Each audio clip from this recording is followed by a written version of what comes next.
I also remember I went for a buying job when I was at Tesco's. I'd been in audit for about 3 years, and I applied. A job came up to be the petrol buyer.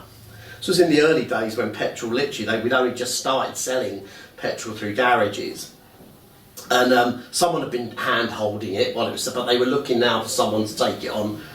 And I remember I had an interview, and I did really well in the interview. But he said, "We're not giving you a job, Dave, because you don't really have much commercial experience." And that comment stuck with me. And the third thing is I grew up with, I left school at 16. Almost all of my peers from my mid-20s onwards were all through university, typically all qualified accountants. So I had this sense that at some point I was going to get found out, which I lived with for a lot of my career. Someone's going to come in one day and just go, "What the are you doing here? We're on to you, get out." You know, how did you sneak your way into this job? And I really had this sense that of inferiority that I carried.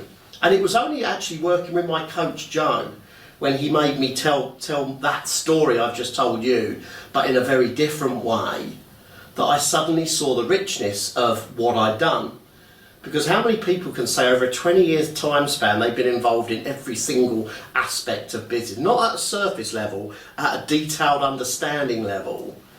Not only that, I'd done that, I'd also spent thousands and thousands and thousands of hours sat in front of people trying to figure out if they were lying to me or not.